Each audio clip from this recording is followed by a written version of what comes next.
ازيكم يا حلوين؟ عاملين ايه؟ يا رب كده تكونوا بخير وصحة وسعادة ومبسوطين ومترطبين. النهاردة جاية اتكلم معاكم في موضوعين، يا رب يعجبوكم. موضوعين بالنسبة لي مهمين، ويا رب يكونوا على نفس القدر والأهمية برضو بالنسبة لكم. اول موضوع طبعا موضوع الكريم. احنا بنقدم هنا، انا يعني بقول ريفيوهات او انطباعاتي عن المنتجات. تاني موضوع عن الأمل. بما اننا يعني ايه السنة الجديدة قربت 2023، فهنتكلم شوية عن الأمل والتفاؤل وكده. نبدأ الأول بموضوعنا الأساسي، يعني اللي هو الكريم. أنا اشتريت الكريم الجديد دوت من إيفون، اللي هو كريم متعدد الاستخدامات، أو بيتكون يعني بمجموعة من فيتامين إي والفانيليا وكده. تمام. استنوا ما اقرألكم الكلمتين الصعبين اللي هو بيتكون منهم: البروبيوتيك البوستابيوتيك. تمام.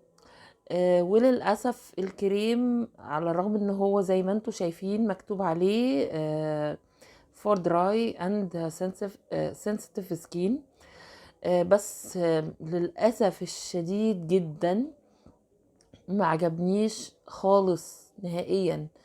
يعني ما ده يعني ده انا لقيت ان هو خالص مش مناسب للبشرة الجافة نهائيا. آه ليه؟ انا حطيته، انتوا عارفين انا مدرسة فبنزل بدري جدا الصبح، فحطيته عقبال ما وصلت هناك. كنت في الحصة الاولى الساعة حوالي 8 او 8 الا ربع. وشي المنطقة اللي حوالين بقي كلها، اللي هي المنطقة اللي تعتبر جافة يعني عندي، اللي مضايقاني جفاف شديد يا جماعة، جفاف شديد. انا ما كانش معايا ده في الشنطة طبعا، لان عبوة كبيرة جدا فمش هشيلها في الشنطة. فرحت مطلعة الكريم الايد الهاند كريم بتاعي، ورحت حاطه على وشي. ما كانش معايا اي حاجة، كنت نازلة مستعجلة فما حطيتش الا كريم الايد. فحسيت بالترطيب، لولا اني حسيت بالترطيب. يعني انا يعني مش عارفه اقول لكم ايه. يعني بجد اتسبب لي في جفاف شديد في المنطقه ديت.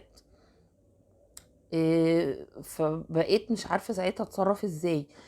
المهم جيت هنا لان انا جايباه برضو مش عايزه افقد الامل، فحطيته وبقيت عماله احط منه وكده. بس هو في النهايه بحس ان هو مش بيرطب البشرة.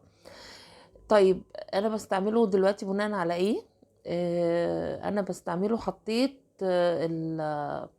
السيروم الجديد اللي منزلاه اوريفلام دوت، اللي هو 15 ملي. حطيت نقطتين منه عليه، فحسيت ان هو بدأ يرطب لي بشرتي.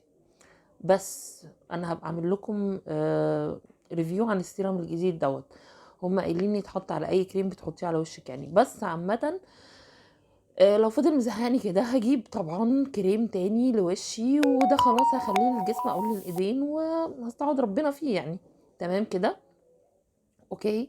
طيب اقول لكم بقى بيتكون من ايه. هو بيتكون من المادتين اللي انا قلت لكم عليهم دول، اللي هو البرو بايوتيك، اللي هو بيساهم، المفروض يعني بيساهم في التخفيف من ظهور حب الشباب وتهدئة البشرة ومحاربة التجاعيد، والعمل على تعزيز امتصاص الرطوبة بشكل أفضل، والمساعدة بالتالي في التقليل من ظهور التجاعيد ومحاربة علامات الشيخوخة المبكرة.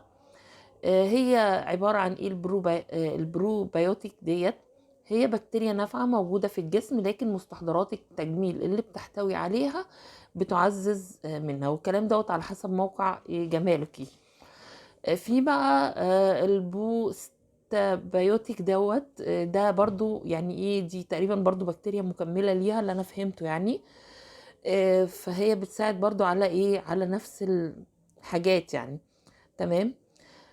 ما حبيتش الكريم دوت. جايز غيري اللي تكون بشرتها انعم شويه تكون يعني، يمكن انا اكسترا دراي سكين، جايز تحبه او ترتاح له. جايز حد مثلا ما يكونش مواعيد نزول شغله الصبح، فيقدر ان هو تقدر يعني تجيبه، هيعجبها. لكن انا عن نفسي لا، البرد اللي هو تعرضت له الصبح انا حسيت ايه، بصوا انه المنطقه دي ساقعه جدا، تمام، اللي هي حوالين بقي دي، وناشفه جدا جدا. اول مره احس بالاحساس ده بجد. فهو عامه يعني احتمال كبير ان انا ما يعني اجيب حاجه غيره احطها على بشرتي يعني. تمام. ده بالنسبه للكريم. هو نازل الشهر ده ب107، وطبعا انتي وعليه عرض، فانتوا تلحقوا يعني تجيبوه اي 2 كريم. الحاجات متوفره الحمد لله في الشركه. هيبقى ب193، فهيبقى ارخص، 193 98 قرش. يعني لو انتي عضوه هتقدري تجيبيه بسعر ارخص من كده بكتير. تمام. ده بالنسبة للكريم. بالنسبة بقى لموضوع اليأس والأمل والحاجات دي، وبإننا يعني بما إننا داخلين على السنة الجديدة، وأتمنى إنها تكون سنة سعيدة علينا جميعا. واحدة صاحبتي قالت لي حاجة، يعني كلمة كده خبطتها في وشي، ضايقتني جدا. قالت لي انا بقول انا عندي قناة على اليوتيوب يا جماعة واشتركوا فيها وكده، ده لسه ما كملتش ال1000، وبنتكلم يعني، ومن خلال المناقشة بصيت لقيتها راحت خبطة كلمة كده. قالت لي يا شهد انت مش عارفة تكملي ال1000 اللي هم ايه، بتوع اليوتيوب طالبهم يعني. فرحت انا رديت عليها قلت لها بس مؤثرة في الناس اللي هم بيتفرجوا، ومؤثرة حتى في الكام يعني شخص اللي عندي دول. وبعدين اليوتيوب ليه شروط مختلفة وليه حاجات يعني ايه انت ما تعرفيهاش. وانا برضو في حاجات في فيديوهاتي فعلا اليوتيوب لا تتوافر. يعني المهم ان انا عندي يعني ايه، يعني ان انا بأثر في الناس وبحاول افيد الناس. تمام. فالمهم جيت النهاردة، تمام، لقيت بفتح بالصدفة الفيسبوك، لقيت الشيخ مصطفى حسني بيقول انه الانسان ممكن يفضل يدعي بالحاجة وربنا لسه ما يحققهاش. زواج مثلا، تحقيق امنية معينة كده، زي ما انا بدعي كده انه القناة بتاعتي تكبر وتنمو تبقى قناة مليونية، بس هو ربنا شايف انه لسه الوقت مش مناسب علشان خاطر تحقيق الحاجة ديت. تمام. فبجد الكلمة ديت يعني هي اللي خلتني بقى افكر في الموضوع ده، ان انا اقول لكم محدش ييأس. مش اكتر من قناة يعني فيها 862 شخص وبرضه مستمرة بنزل فيديوهات. تمام. عقبال كده ما نحتفل ان شاء الله يعني قريب ان احنا 862 الف شخص بإذن الله. فيعني محدش ييأس يا جماعة، ومحدش يفكر يقول زي صاحبتي ديت، يعني ده كلامها انعكاس لتفكيرها هي، وان هي من النوع اللي بييأس. تمام. ان انا طب ما هو محدش اشترك عندي، ما هي لو هي في موقفي هتقول كده، انا محدش اشترك عندي ومحدش بيسأل فيا، وخلاص بقى اطنش الموضوع. وبعد ما تخش كل موضوع تبص تلاقيها خرجت، او اي حاجة بتعملها خرجت منها من غير ما تكملها. الناس اللي بتفكر كده بيبقوا بالطريقة ديت، يفضلوا ايه يخشوا ده، وما جاشت ما تحققتش الحاجة بسرعة، فيقوموا ايه يخرجوا من الحاجة اللي هم يعني دخلوها، فاهميني، او ما تحققش النجاح بسرعة، فتقوم خارجة منه، ما انا ما فيش. فبالتالي في النهاية ما بيوصلوش لأي حاجة خالص. فانا عايزاكم دايما يكون عندكم امل زي كده، وعايزاكم دايما تبقوا فاكرين انها هتفرج دايما. المهم بقى بعد يعني في الريلز كده، وانا بقلب في مواقع في الفيسبوك في الريلز، لقيت ايه شيرين حاطين اغنيه شيرين يا معافر على فوز مدرسه نجحت في انشطه او في حاجه، في اللي هي معافر، اغنيه يا معافر دي. فحسيت بجد يعني ربنا ايه بيقول لي ما تقلقيش، فاهميني. بعدها على طول قلبت لقيت بيكرموا الدحيح، عارفين القناه بتاعت الدحيح، في ايه، في بلد عربية، داخل في مؤتمر او داخل في حاجة تكريم ليه او كده. فقلت بقى لا بس بقى ده انا لازم يعني ايه اتكلم في الفيديو النهاردة عن الامل، وان احنا ما نخليش اليأس يسيطر علينا، وان مش مجرد ان انا دخلت في حاجة او لسه ما كملتش ما اسيبها او اطنشها او اكبر دماغي، ما خلاص، ما انا بقى انا مش نافعه فيها. وكل حاجه نفضل اخش فيها واقول ايه، لا ما انا مش نافعه، ما انا مش هنفع، ما انا مش هقدر اكمل، ما هو مش كويسه.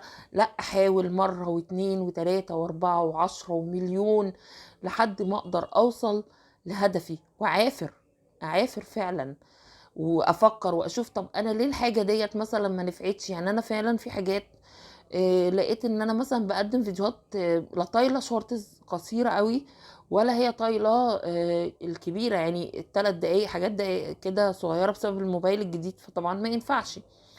حلو. في حاجات تانية، انه انا مثلا من ضمن الحاجات اللي انا بعملها الغلط انه انا بقعد مسافة كبيرة او وقت فترة زمنية كبيرة ما اقدمش فيديوهات، فده طبعا مش صح. ماشي. لا، لازم باستمرار، يعني ما اقعدش 10 ايام او كده ما اقدمش فيديوهات. لا، المفروض ان انا باستمرار اقدم فيديوهات واتكلم مع الناس وكده. من ضمن الحاجات اللي حاولت، يعني اللي وصلت لها، والله اعلم هي صح ولا غلط، وبرضه الانسان بيشوف، بيدور، بيبحث، بيستكشف، وتجربة. ليه ما جربش؟ ليه ما كملش واشوف كده اوصل؟ يمكن في يوم من الايام اوصل ان انا تبقى قناة مليونية زي الدحيح كده مثلا. ماشي. ده رأيي. اتمنى لكم كل خير. ده رأيي طبعا في المنتج، ورأيي في موضوع الامل وتفكيرنا في الامل. ماشي. واتمنى لكم كل خير، واتمنى ان انتوا يعني تشاركوني برأيكم. ماشي. انه يعني انتوا ايه رأيكم في موضوع اليأس والامل والحاجات ديت، واللي جرب المنتج دوت يقول لنا رأيه فيه، يمكن انا استخدمته بطريقة غلط مثلا كده. بس. ويا رب اشوفكم بخير وصحة وسعادة ومبسوطين ومترطبين، ويا رب دايما فاكريني من دعائكم. ويا رب الفيديو يكون عجبكم، تعملوا له لايك وشير وتعملوا اشتراك في القناة. ويا رب دايما في اسعد حال، وكل سنة وانتم طيبين. ويا رب 2023 تكون سنة سعيدة نحقق فيها كل امنياتنا وكل اللي احنا عايزينه. عام جديد سعيد يا حلوين. باي باي.